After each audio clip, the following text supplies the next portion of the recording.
हम देख रहे हैं परसेंटेज, और परसेंटेज की हम बहुत बेसिक चीजें हम यहाँ पे देख लेते हैं छोटी छोटी सी, कि अगर हमें 23/12 दिया है तो हम इसको कैसे निकालेंगे। हम इसको एक फॉर्म में निकाल सकते हैं कि 1/12 जो होता है वो होता है 8 सही 1/3। तो हम ऐसा करेंगे, इसमें अगर हम 23 से गुणा कर दें तो इस तरीके से भी निकाल सकते हैं, लेकिन इसमें हमें टाइम लग जाएगा। तो हम एक शॉर्ट तरीके से हम इसको करेंगे कि इसको हम 24 बना लेते हैं, 24 - 1/12। तो हम अलग अलग इसमें भाग दे देंगे, 24 का 12 में और 1/12 में। 24/12 - 1/12 लिख लेंगे। 24 में 12 का देंगे तो आ जाएगा 2 - 1/12। अब 1/12 में पता है कितना होता है, 8 सही 1/3 होता है। तो जो यहाँ पे जब हम फ्रैक्शन से परसेंटेज में आते हैं तो जो 2 लिया उसको 200 लिख लेते हैं, 2 की वैल्यू 200 है परसेंटेज में, और -1/12 में 8 सही 1/3। जब इसको हम आगे करेंगे 9 घटा देंगे तो 191 सही 2/3 आ जाएगा। ये परसेंटेज में बदल गई हमारी वैल्यू। इसी प्रकार दिया है हमारे लिए 557 सही 1/7% की फ्रैक्शन वैल्यू क्या होगी, तो हम लिखेंगे यहाँ पे 500 प्लस 57 सही 1/7। ऐसा क्यों लिखा, क्योंकि मुझे 57 सही 1/7 पता है, 57 सही 1/7। तो यहाँ पे आ जाएगा कितना, 5/, यहाँ पे आ जाएगा 3/, कितना होता है 4,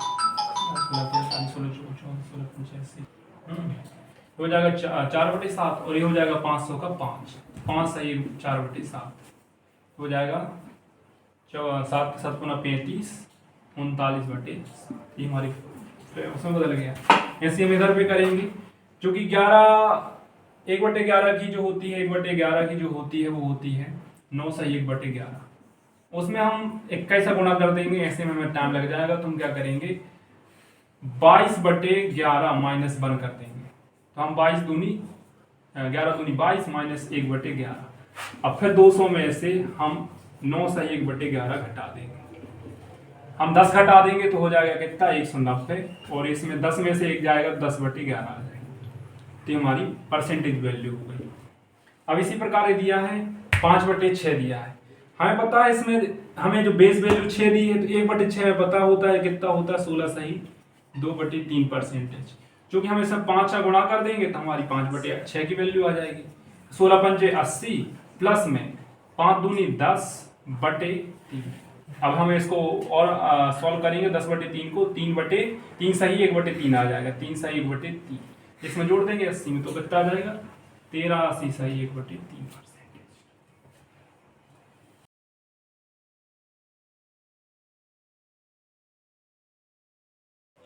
क्वेश्चन नंबर दिया है 7, अगर किसी संख्या में 21 जोड़ दें तो रिजल्ट संख्या का 137 सही 1/2% बन जाता है, तो संख्या ज्ञात करनी है।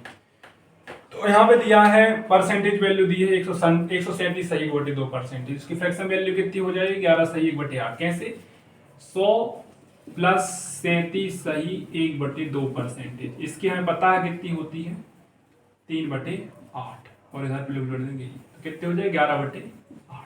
इसमें हम जोड़ देते हैं तो हमारा 21 जोड़ देते हैं, अगर हम इसमें 21 जोड़ दें तो रिजल्ट 137 सही 1/2% बन जाता है। तो हम 11/8 दिया तो कितना जोड़ रहे हैं, 8 में रियल वैल्यू दी है, जो नीचे दी होती है रियल वैल्यू होती है। तो रियल वैल्यू हम क्या जोड़ दे रहे हैं, 3 जोड़ दे रहे हैं, इससे 11 बन जा रही है। तो इसमें एक्चुअल में कितना जोड़ रहे हैं परसेंटेज में, इस क्वेश्चन में 3 की वैल्यू 21 दी गई है, 1 की वैल्यू 7। हमें रियल वैल्यू संख्या ज्ञात करनी थी, 8 की वैल्यू 56 आ जाएगी, 8 से 7 56।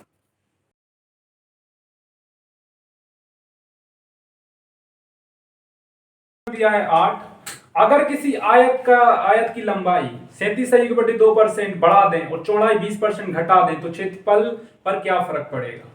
एक रेक्टेंगल दिया है, एक आयत दिया है हमारे लिए, उसकी लेंथ है ये, ब्रेथ है। लेंथ 37 सही 1/2% बढ़ा दी जाए और ब्रेथ 20% घटा दी जाए, तो उसके क्षेत्रफल में क्या फर्क पड़ेगा। तो हम क्या करेंगे, हमारे पास पता है कि एरिया ऑफ रेक्टेंगल क्या होता है, लंबाई गुणा चौड़ाई। आयत का क्षेत्रफल लंबाई गुणा चौड़ाई होता है, L × B होता है। तो L × B करेंगे तो रियल वास्तविक हमें क्या दिया था, वास्तविक नीचे वाली संख्या होती है। लेंथ हमारे लिए 8 दी गई थी, लेकिन वो क्या है, बढ़ रही है। तो 3/8 दी गई तो 3 बढ़ जाएगी तो 11 हो जाएगी। चेंज है, जब चेंज करेंगे तो क्या हो जाएगी, 11 हो जाएगी। ब्रेथ क्या हो जाएगी, पहले 5 थी, और उसमें घटोत्तरी हो रही है, डिक्रीज हो रहा है, तो 1 की घटोत्तरी 4 हो जाएगी।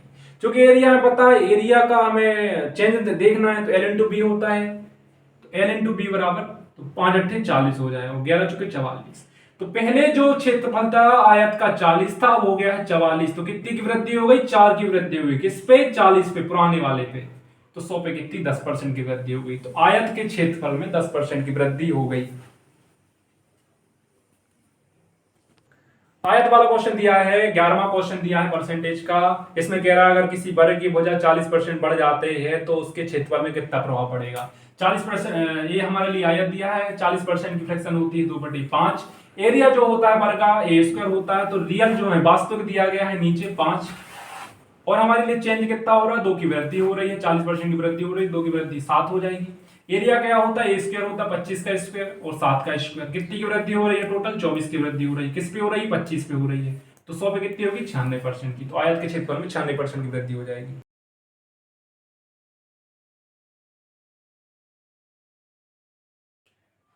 We are going to Gagan Pratap 79 questions. इसमें दिया गया एक घनाभ में अगर लंबाई 63.63 बढ़ जाती है और चौड़ाई 41.2/3 कम हो जाती है, तो ऊंचाई कितने % बदलनी चाहिए कि आयतन स्थिर रहे। तो इधर पे देख लिए कि जब 3D की बात होती है तो हम आयतन पे आ जाते हैं, हम क्षेत्रफल पे नहीं आते, आयतन पे आ जाते हैं। कोई भी चीज आयतन में होने लगती है।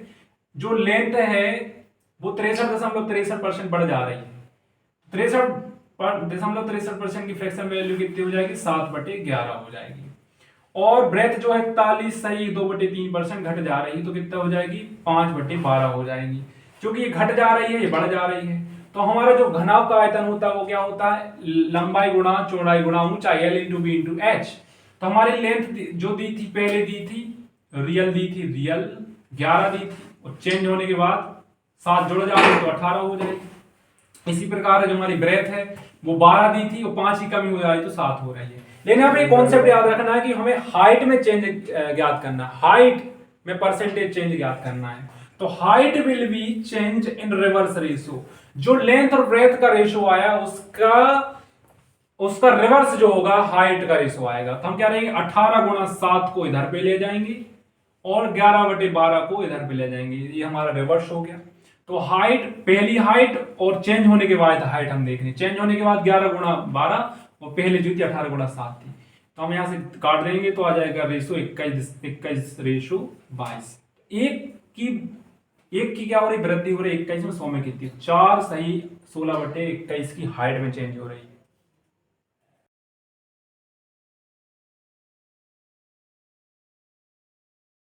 क्वेश्चन नंबर दिया है 81 इज गोइंग फॉर द गगन प्रताप। इधर पे देखिए, यदि बेलन की त्रिज्या में 20% की कमी कर दी जाती है तो उसकी ऊंचाई में कितने प्रतिशत की वृद्धि करनी चाहिए ताकि बेलन का आयतन समान रहे। इस क्वेश्चन में क्या कह रहा है कि हमें समझ लो कि ये हमारे लिए एक बेलन दिया है, इसकी रेडियस क्या है? ज्यादा है।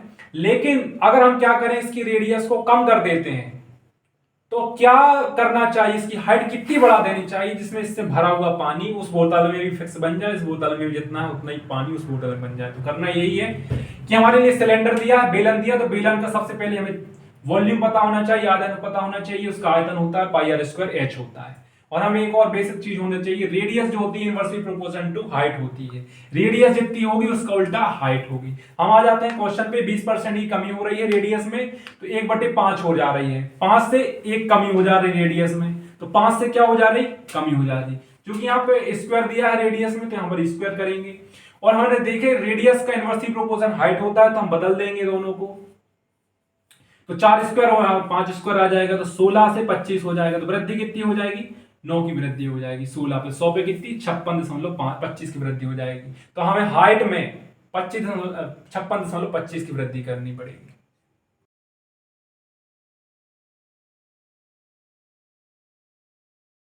नंबर दिया गया है 85 इयर्स गोइंग टू द गगन प्रताप।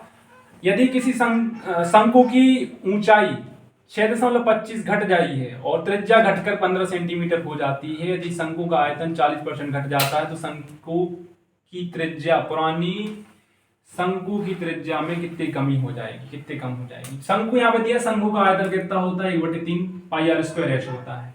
इधर पे हम देख रहे हैं, हमें आगे पड़ेगा रिलेशन पड़ेगा, तो इसे हम यहाँ देख रहे हैं r² = b/h हो जाएगा। तो v आयतन हमारे लिए यहाँ पे दिया गया, हाइट जो है 6.25% की कमी हो जाती है, तो 6 सही 1/4 हो जाएगी। वॉल्यूम कितना हो जाएगा, 40% हो जाएगा। 40% क्या हो रही, वॉल्यूम में भी कमी हो रही, 2/5 हो जाएगी। तो वॉल्यूम क्या हो जाएगी, 5 से 3 हो जाएगी, और हाइट 16 से 15 हो जाएगी। तो आर स्क्वायर क्या हो जाता है, आर स्क्वायर क्या हो जाता है, V/H हो जाता है। 5/16 रखेंगे और 3/15 रखेंगे, तो उनका जो नीचे दी गई 15 इधर पे आ जाएगा और 16 इधर पे हो जाएगा, तो हो जाएगा 15 गुणा 5 और 16 गुणा 3, तो 25/16 हो जाएगा। ये आर स्क्वायर की वैल्यू, तो आर की वैल्यू कितना हो जाएगा, क्यू रूट हो जाएगा, तो यहां पे आ जाएगा 5/4। हमें क्वेश्चन में दिया गया था कि घट के त्रिज्या 15 सेंटीमीटर हो जाती है, तो 5 से 4 हो जाती है, घट के उतनी हो गई। मान ले कि मेरी इनकम 100 रुपए थी, 10% ही घटोतरी हो गई, तो मेरी जो इनकम होगी 90 रुपए हो जाती, और मैं इसको बोल दूं कि मेरी जो है घट के मेरी जो इनकम है 90 हो जाती है। ऐसे यहाँ पे दिया घट के कितनी हो जाती है, 15 सेंटीमीटर हो जाती, 5 से 4 हो जाती, 4 की वैल्यू 15 दी गई, तो 1 की वैल्यू 15/4 हो जाएगी। तो यहाँ पे कमी कितनी की हो रही, 1 की कमी हो जाएगी, त्रिज्या में 1 की कमी हो जाएगी, इसका मतलब 15/4 की कमी हो जाएगी, तो इस त्रिज्या में 3.5 सेंटीमीटर की कमी हो जाएगी।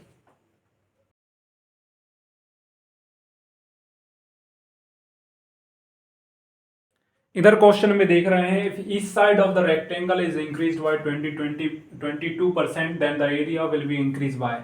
तो we know the area L into B होता है। इन क्वेश्चन में हम फॉर्मूला को भूले जाए तो अच्छा है, क्योंकि हम यहाँ पे सक्सेसिव मेथड लगा देंगे, a plus B plus A B upon 100। तो क्या हो जाएगा, 22% है, तो 22% का 22 प्लस 22 इंटू 22 गुणा 22/100, तो 44, और 484 होता है इसका वर्ग, 484/100, तो कितना आ जाएगा, 4.84 आ जाएगा, और 44 जोड़ देंगे तो 48.84% आ जाएगा। इस क्वेश्चन में दिया है, if the length of the rectangle is decrease by 11%, the breadth is the increase by 11%, the area of the undergo. We know that the area is L into B. तो हम क्या करेंगे, इधर पे टोटल क्या हो रहा है, अगर हमारा एक चीज बढ़ रही है एक चीज घट रही है, तो यहाँ पे सक्सेसिव सीधे लग जाएगा a इंटू बी अपॉन 100। तो हमारी क्या हो रही है, 11 स्क्वायर अपॉन 100 हो जाएगा, तो कितना आ जाएगा, 121 आ जाएगा। 121/100, तो क्या आ जाएगा, 1.121% क्या हो जाएगा, हमारा क्षेत्रफल डिक्रीज हो जाएगा।